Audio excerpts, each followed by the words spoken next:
Scottie Scheffler just walked off a golf course as a runner-up for the third Sunday in a row. The world's #1 golfer, four-time major champion, $10.5 million earned this year, no wins.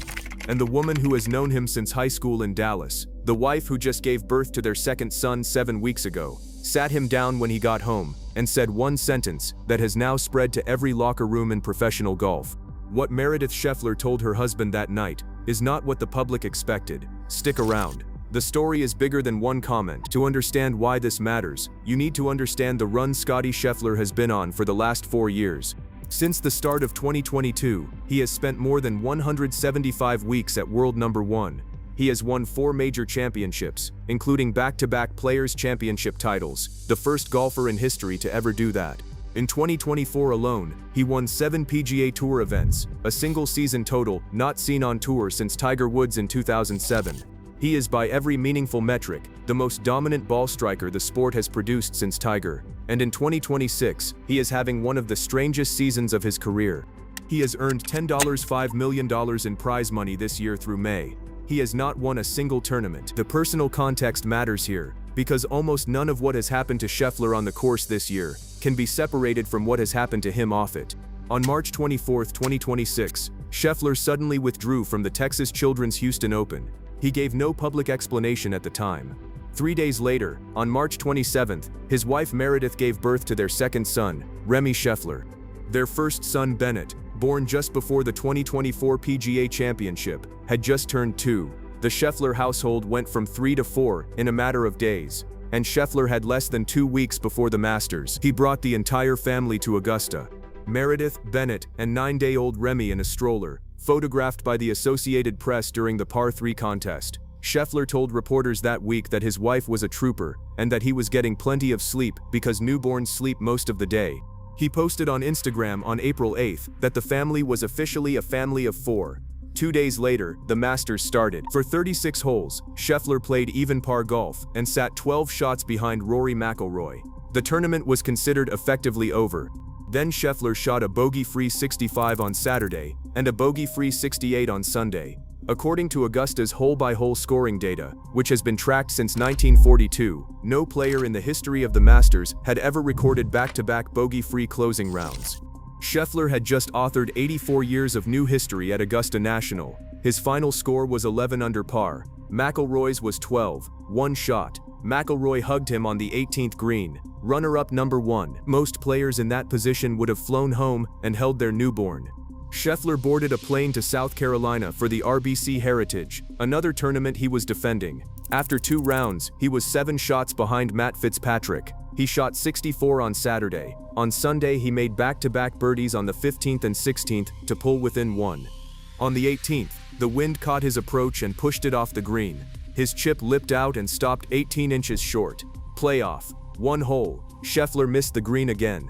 Fitzpatrick made par. Runner-up #2. Asked about the loss, Scheffler told reporters, "On Sunday it's a shot here or there that makes a difference. I'm always my own biggest critic, but I feel like my game is right where it needs to be. No anger, no frustration, the same quiet self-assessment he gives after wins." 3 weeks later came the Cadillac Championship at Trump National Doral, a signature event with one of the largest purses of the year. And waiting for Scheffler was Cameron Young, the 27-year-old American who had been one of the hottest players on tour all season. Young opened the tournament making putts from everywhere. He never gave the lead back. By Sunday, he had built a margin so commanding that even a flawless final round from Scheffler would not have been enough. Young won by 6. Scheffler finished 13 under par, solo second, runner-up #3.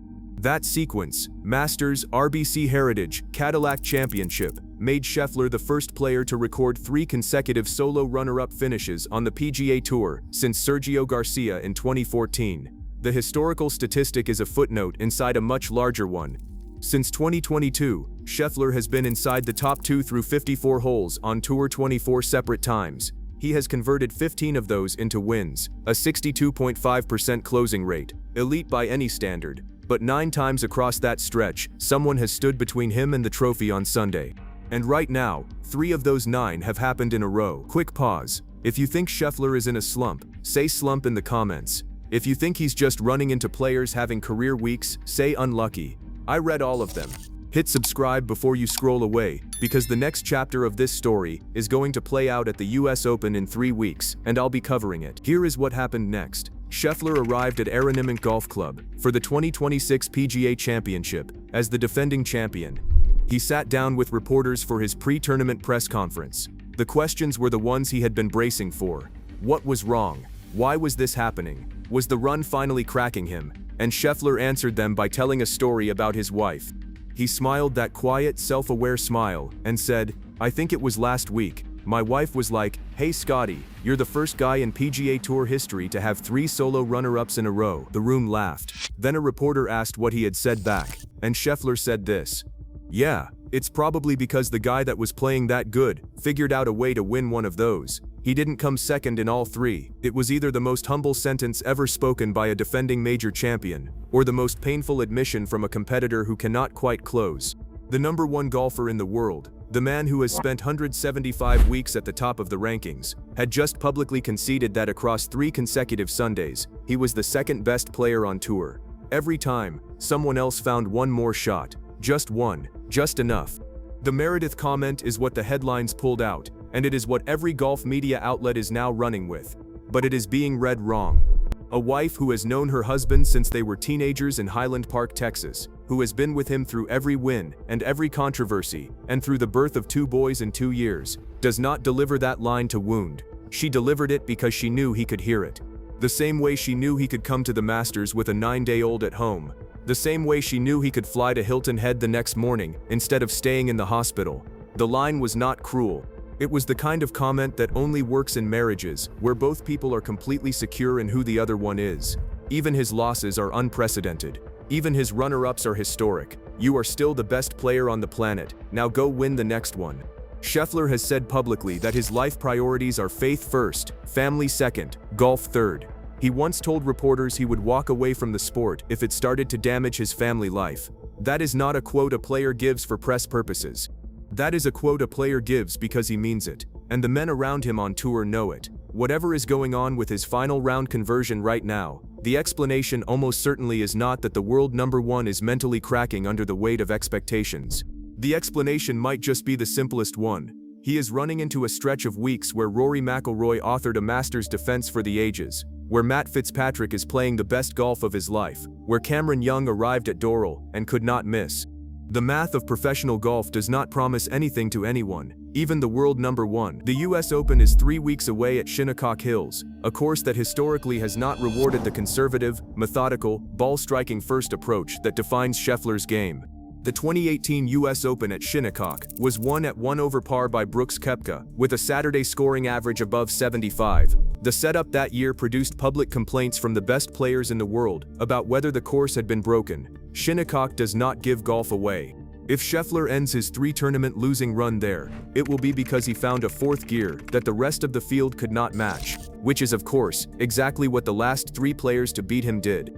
What Meredith Scheffler said to her husband when he came home from Miami was not a wound, it was a reminder. He is still the player every other player in the world is afraid of on Sunday. He is still the one who has been running away from the field for 4 years. The wins are not gone. They are queued up behind 3 of the most unlucky Sunday finishes in modern golf, waiting for the next time he closes inside 2 shots of the lead, which, given his conversion rate, will be soon. If you made it this far, drop a like before you scroll away. It is the single biggest thing that tells YouTube to push these stories to other golf fans who might never see them otherwise. Subscribe if you want more of these, the kind that take the long view instead of the loud one. There are more coming.